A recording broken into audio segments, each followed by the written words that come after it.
आज की हमारी कहानी का नाम है वो लाइब्रेरी वाला लड़का।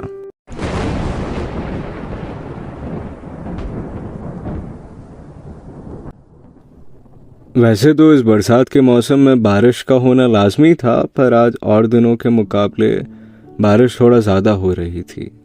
मैं अपने कमरे की खिड़की के तरफ खड़ी बाहर आसमान देख रही थी।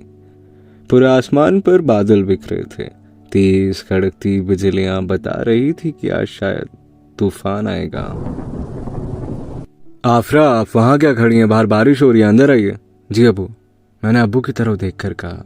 अम्मी के इंतकाल के बाद अबू आपा और मुझे लेकर लखनऊ आ गए थे। मैं भी पास ही के कॉलेज से अपने आगे की पढ़ाई पूरी कर रही थी। मुझे पढ़ने का बहुत शौक था, इसी वजह से कॉलेज के बाद मेरा ज़्यादातर वक्त शहर के पास वाली लाइब्रेरी में ही कटता था। पर आज इस बारिश की वजह से ना तो मैं कॉलेज जा पाई और ना ही लाइब्रेरी। अल्लाह का शुक्र है अगले दिन बारिश नहीं हुई, बल्कि आज खिलखिलाती सुनहरी धूप निकली थी। मैं भी कॉलेज के बाद लाइब्रेरी में आकर बैठ गई, पर आज मेरा लाइब्रेरी में मन ही नहीं लग रहा था। एक तो मेरे सामने बैठा शख्स मुझे पिछले 15 मिनट से घूरे जा रहा था। उसकी वो चमकती नीली आंखें मुझे ऐसे देख रही थी मानो खा ही जाएगा मुझे आज ये। समझ नहीं आता लाइब्रेरी में पढ़ने आते हैं लड़कियां ताड़ने, मैंने मन ही मन कहा। अब तो ये किस्सा मानो हर रोज का हो गया था। वो लड़का हर रोज लाइब्रेरी में आता और मुझे उसी तरीके से घूरता। अब मुझे भी धीरे धीरे उसकी आदत सी होने लगी थी। अब शायद उसकी वो नीली चमकती आंखें मुझे सताती नहीं थी, पर हमने कभी एक दूसरे से बात नहीं करी।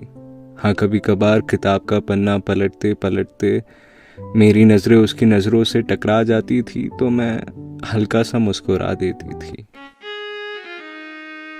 फिर एक दिन मैं लाइब्रेरी के शेल्फ से एक किताब निकाल रही थी कि तभी उसने पीछे से आकर मुझसे पहले वो किताब ले ली। जी सुनिए, ये किताब पहले मैंने देखी थी, मैंने उसकी तरफ देखकर कहा। देखने से क्या होता है, ये किताब तो मेरे हाथ में है।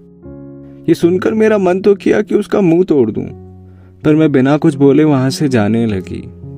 जी सुनिए, लाइब्रेरी में ये किताब सिर्फ एक ही है। अगर आपको एतराज ना हो तो हम दोनों साथ बैठकर ये पढ़ सकते हैं। पहले तो मैंने मना किया, पर आखिरकार मुझे भी वो किताब पढ़नी ही थी तो मैं मान गई। हम दोनों एक सीट पर जाकर बैठ गए। मेरा नाम अदनान है, और आपका?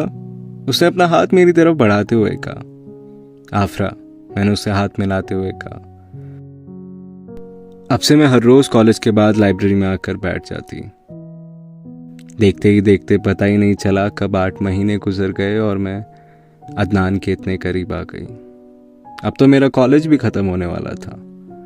कल ईद थी, इस वजह से आज घर पर मामू आए थे, और मामू ने हर बार की तरह इस बार भी मेरे निकाह की बात छेड़ दी। अब तो आफरा का कॉलेज भी खत्म होने वाला है, मेरे हिसाब से ये सही वक्त होगा। मेरी नजर में कुछ लड़के हैं, आप कहें तो मैं बात करता हूँ। मामू का घर आकर मेरे निकाह की बात छेड़ना कुछ नया नहीं था, पर इस बार अब्बू ने भी मामू की बात पर हामी भरी थी।